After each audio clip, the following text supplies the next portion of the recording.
Minister ಯಾವಾಗ ಹಂಚಿಕೆ ವಿಶ್ವಾಸ ಇದೆಯಾ?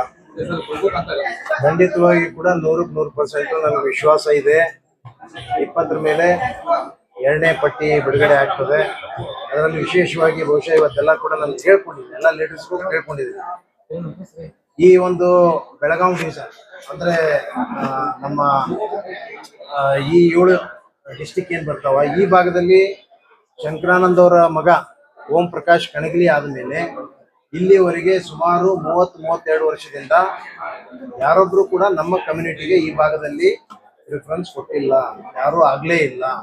ಆ ನಿಟ್ಟಿನಲ್ಲಿ ಈ ಭಾಗಕ್ಕೆ ಒಂದು ಪ್ರಿಫರೆನ್ಸ್ ಕೊಡಬೇಕು. ಮತ್ತು ಇಲ್ಲಿ ನಾವು ಸ್ಥಳೀಯರಿರೋದ್ರಿಂದ ನಮಗೆ ಅವಕಾಶ ಕೊಟ್ಟರೆ ಇಲ್ಲಿ ನಾವು ಹೆಚ್ಚು ಕೆಲಸ ಮಾಡಲಿಕ್ಕೆ ಅನುಕೂಲ ಆಗ್ತದೆ ಅನ್ನುವಂಥ ನಿಟ್ಟಿನಲ್ಲಿ ಈ ಒಂದು ಭಾಗಕ್ಕೆ ನಮ್ಗೆ ಕೆಲಸ ಮಾಡಲಿಕ್ಕೆ ಮಂತ್ರಿ ಕೊಡಬೇಕು ಅನ್ನುವಂಥದ್ದು ಬಹಳಷ್ಟು ಎಲ್ಲ ಹಿರಿಯರಿಗೆ ಮುಖಂಡರಿಗೆ ಕೇಳ್ಕೊಂಡಿದ್ದೀನಿ.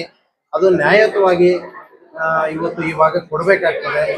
ಪ್ರತಿ ಹಂತದಲ್ಲಿ ಕೂಡ ಬರೀ ಸೌತ್ ಅಂತಂದರೆ ನಾರ್ತ್ ಭಾಗನೂ ಕೂಡ ಬೆಳೆಸಬೇಕು, ಪೊಲಿಟಿಕಲಿ ಅದಕ್ಕೆ ಸ್ಟ್ರೆಂತ್ ಕೊಡ್ಬೇಕಂತಂದ್ರೆ, ಮತ್ತು ನಾವು ಕೂಡ ಒಳ್ಳೆ ಆರ್ಗನೈಸ್ ಆಗಿ ಪಕ್ಷವನ್ನು ಗ್ರಾಸ್ ರೂಟ್ ಲೆವೆಲ್ ಕಟ್ಟಬೇಕಂತಂದ್ರೆ, ಈ ಭಾಗದಲ್ಲಿ ಕಾಂಗ್ರೆಸ್ ಬಾವುಟ ಇನ್ನೂ ಕೂಡ ಗಟ್ಟಿಯಾಗಿ ಆರಿಸ್ಬೇಕಂತಂದ್ರೆ ನಮಗೆ ಅವಕಾಶ ಕೊಟ್ಟರೆ, ನಮ್ಮಂಥವ್ರಿಗೆ ಅವಕಾಶ ಕೊಟ್ಟರೆ ಖಂಡಿತವಾಗಿ ಕೂಡ ಈ ಭಾಗದಲ್ಲಿ ಬಹಳ ದೊಡ್ಡ ಶಕ್ತಿಯಾಗಿ ನಾವು ಈ ಭಾಗದಲ್ಲಿ ಪಕ್ಷವನ್ನು ಕಟ್ತೀವಿ ಅನ್ನುವಂಥದ್ದು ನಾವು ಕಾಂಗ್ರೆಸ್ ಹೈಕಮಾಂಡ್ಗೆ ಈಗಾಗಲೇ ಮನವಿ ಮಾಡ್ಕೊಂಡಿದ್ದೀವಿ. ಖಂಡಿತವಾಗಿ ಕೂಡ ನನಗೆ ವಿಶ್ವಾಸ ಇದೆ ಈ ಭಾಗಕ್ಕೂ ಕೂಡ. ಯಾಕಂದ್ರೆ ಹಿಂದೆಲ್ಲ ಧಾರವಾಡ ಜಿಲ್ಲೆ ಅಂತಂದ್ರೆ 2 ಮಂದಿ 3 ಮಂದಿ ಮಂತ್ರಿಗಳಿದ್ದಂತ ಉದಾಹರಣೆಗಳು ಕೂಡ ಇದೆ. ಇದು ಬೆಂಗಳೂರು ಬಿಟ್ರೆ 2ನೇ ಪ್ರತಿಷ್ಠಿತವಾದಂತ ಒಂದು ಕೇಂದ್ರ. ಈ ಭಾಗದಲ್ಲಿ ಆ ನಿಟ್ಟಿನಲ್ಲಿ ಇವತ್ತು ಇದಕ್ಕೆ ಅವಕಾಶ ಕೊಡ್ಲೇಬೇಕು. ಬರೀ ಬಾಯಿ ಮಾತಿನಲ್ಲಿ ನಾವು ಬರೀ ಬೆಂಗಳೂರು ಆದ್ಮೇಲೆ ಹುಬ್ಬಳ್ಳಿ ಅಂತ ಹೇಳಿ ಬಾಯಿ ಮಾತಿನಲ್ಲಿ ನಾವೆಲ್ಲ ಹೇಳುವಂತದ್ದಾಗ್ತದೆ. ಆದ್ರೆ ಇಲ್ಲಿ ಅವಕಾಶಗಳು ಬಹಳ ಕಡಿಮೆ.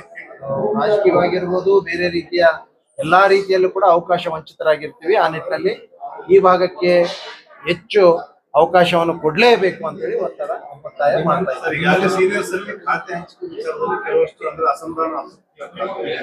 ಯಾವುದು ಭಿನ್ನಾಭಿಪ್ರಾಯಗಳಿಲ್ಲ. ಸಣ್ಣ ಪುಟ್ಟ ಈಗ ಒಂದು ಮನೆಯಲ್ಲಿ ಸಣ್ಣ ಪುಟ್ಟ ಒಂದು ಫ್ಯಾಮಿಲಿಯಲ್ಲೇನೆ ಸಣ್ಣ ಪುಟ್ಟ ಭಿನ್ನಾಭಿಪ್ರಾಯಗಳು ಇರ್ತಾವ. ಇದೊಂದು ದೊಡ್ಡ ಪಾರ್ಟಿ, ಸಮುದ್ರ. ಇಲ್ಲಿ ಒಂದು ಸಣ್ಣ ಪುಟ್ಟ ಏನಾದರೂ ಅವರ ವಿಚಾರಗಳನ್ನು ವ್ಯಕ್ತಪಡಿಸಲಿಕ್ಕೆ ಅವರು ಒಂದು ಅವಕಾಶ ಕೇಳಿದ್ದಾರೆ. ಈಗಾಗಲೇ ಅದ್ರ ಬಗ್ಗೆ ಹೈಕಮಾಂಡ್ ಬಗ್ಗೆ ಚರ್ಚೆನೂ ಆಗಿದೆ. ಅದೆಲ್ಲ ಸರಿ ಹೋಗ್ತದೆ. ಅದೇನು ಯಾವುದೋ ಅಂಥದ್ದು ಯಾವುದೋ ತೊಂದರೆ ಆಗೋದಿಲ್ಲ. ಸಿಕ್ಕೇ ಸಿಗುತ್ತೆ ಅನ್ನೋ ವಿಶ್ವಾಸ ಇದೆ. 100% ಸಿಕ್ಕೇ ಸಿಗ್ತದೆ ಅಂತ ವಿಶ್ವಾಸ ಇದೆ. ಬೆಂಗಳೂರು ಮತ್ತು ಕಲ್ಯಾಣ ಕರ್ನಾಟಕದಲ್ಲಿ ಸರ್ಕಾರ